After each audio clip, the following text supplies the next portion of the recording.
अस्सलाम वालेकुम वीवर्स, माहा कुक्स में आपको खुश आमदीद। वीवर्स, आज हम अपने किचन में बना रहे हैं लच्छा पराठा। बहुत ही ज़्यादा क्रिस्पी बनकर तैयार होता है, किसका एक एक बल खुल के निखर के सामने आता है। जब आप इसकी बिग बाइट लेते हैं ना, तो इसके तमाम बल खुल जाते हैं।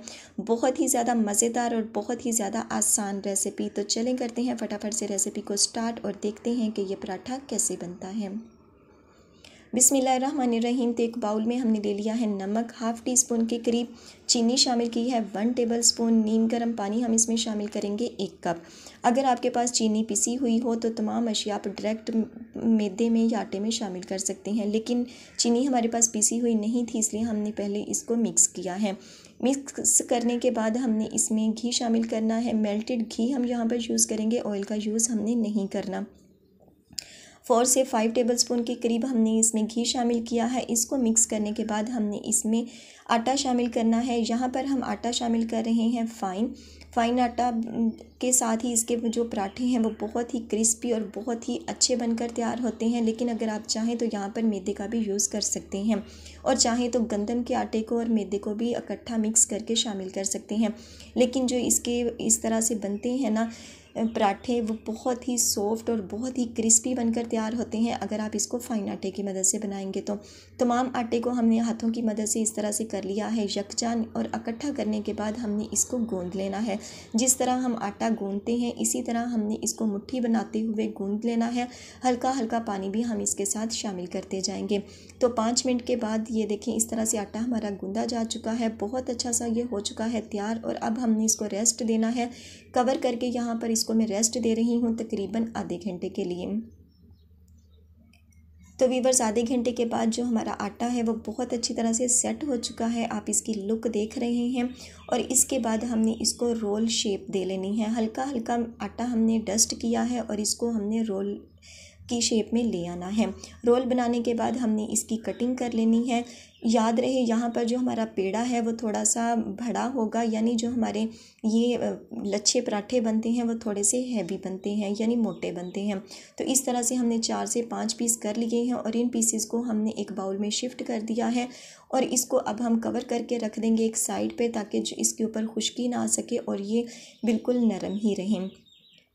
एक साइड पे करने के बाद हमने ये जो एक पेड़ा लिया था इसको हमने पेड़े की शेप में ले आना है, और हल्का हल्का आटा डस्ट करते हुए हमने इसकी बड़ी सी चपाती तैयार कर लेनी है। यहाँ पर आप चाहें तो बेलने की मदद से भी इसको कर सकते हैं, अगर आप चाहें तो हाथ की मदद से भी कर सकते हैं, लेकिन हमने बहुत बड़ी सारी रोटी इस तरह से बना लेनी है। इस तरह की जब हमारे पास रोटी तैयार हो जाए तो इसके ऊपर हमने घी शामिल करना है। अगेन मैं रिपीट कर दूं कि हमने ऑयल का यूज़ नहीं करना, बल्कि घी का ही यूज़ करना है। किनारों पर अच्छी तरह से हमने लगाना है और इसके बाद इसके ऊपर हमने आटा डस्ट कर देना है। यहाँ चाय वाली छलनी की मदद से मैं कर रही हूँ। और इस तरह से हमने इसको कटिंग कर लेना है, छोटे छोटे पीसेस में कट कर लेना है, तकरीबन 1-1 इंच के बराबर। और जो छोटी हमने साइडें थी इनको एक जगह पे इकट्ठा करते हुए इसको फोल्ड कर लेना है। इसकी फोल्डिंग करते हुए आपने हाथ को ज़रा सा सख्त रखना है और सख्त हाथों की मदद से ही आपने इसकी फोल्डिंग करनी है, ताकि ये बहुत अच्छा सा जो हमारा पेड़ा है वो तैयार हो सके। पेड़े बनाते हुए इस तरह से आपने हाथ को रखना है, और ये देखिए हमारा जो पेड़ा है वो बन चुका है। इसी तरह से हमने जो तमाम 4 से 5 अदद जो हमारे पास पेड़े हैं वो भी बनाकर तैयार कर लेने हैं। तो वीवर्स, ये देखें तमाम पेड़े जो हमने बनाए थे उसको इस तरह से हमने बना लिया है, और अब हमने इसको रेस्ट देना है तकरीबन 15 मिनट के लिए। और 15 मिनट के बाद आप इसकी लुक देख रहे हैं, बहुत अच्छे से जो हमारे पेड़े हैं वो भी सेट हो चुके हैं। तो एक पेड़ा हम लेंगे और दूसरे को उसी तरह से कवर करते हुए रख देंगे। अब यहाँ पर वीवर्स, आपने हाथ की मदद से ही इसको बड़ा करना है। यहाँ पर हमने इसके बेलने का यूज़ नहीं करना, वरना जो हमारे वो बल हैं वो बहुत अच्छे से नहीं बनेंगे और अंदर तक पकेंगे भी नहीं, और जो हमारी रोटी है ये जब जो पराठा है वो सख्त रह जाएगा और इसके जो तमाम बल हैं वो खुलेंगे नहीं। तो हाथ की मदद से हमने इसको बड़ा किया है। यहाँ पर तवे को हमने अच्छी तरह से गर्म कर लिया है, घी लगा लिया है, और अब हमने ये देखें मैं हाथ की मदद से इसको मज़ीद प्रेस कर रही हूँ और इसके ऊपर हल्का हल्का सा घी लगा रही हूँ। मीडियम से स्लो फ्लेम पर अब हमने इसको पकाना है। तवे को पहले से अच्छी तरह से गर्म कर लेना है, फिर इसको हमने मीडियम से स्लो फ्लेम पर ले आना है, और इसको पकाते हुए तकरीबन 3 मिनट ज़रूर लगेंगे। और मीडियम से स्लो फ्लेम पर हमने इसको हल्का हल्का घी लगाते हुए पका लेना है। इसी तरह से जो तमाम हमारा जो लच्छा पराठा है वो अंदर तक पक जाएगा और बहुत ही क्रिस्पी आ जाएगा, बन जाएगा। तो वीवर्स ये देखें आप, जो हमारा पराठा है वो बहुत अच्छा सा बन चुका है। लुक आप इसकी देख रहे हैं, तो इसको हमने उतार लेना है। तो वीवर्स इसी तरह से हमने दूसरा पराठा भी बनाकर तैयार कर लिया है। बहुत ही ज़्यादा क्रिस्पी बनकर ये हमारे पराठे तैयार होते हैं। तो इसी तरह से आपने भी बनाने हैं मीडियम से स्लो फ्लेम पर और हाथ की मदद से इसको दबाते हुए। इसके जो लच्छे हैं वो बहुत ही क्रिस्पी बनकर तैयार होते हैं। आप इसकी लुक देख रहे हैं।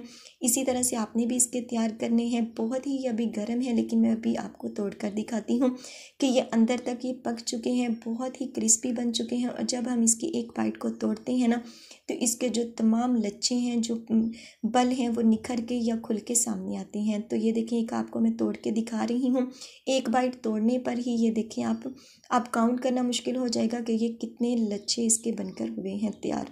तो इसे ज़रूर ट्राई कीजिएगा, फीडबैक अपना ज़रूर दीजिएगा। रेसिपी अच्छी लगे तो इसे लाइक और कमेंट्स करना बिल्कुल मत भूलिएगा और बेल आइकन को ज़रूर प्रेस कीजिएगा ताकि आने वाली हर नई वीडियो का नोटिफिकेशन आपको बर वक्त मिल सके। तो इंशाल्लाह मिलेंगे अपनी आने वाली किसी नेक्स्ट वीडियो के साथ। तब तक के लिए अल्लाह हाफिज़।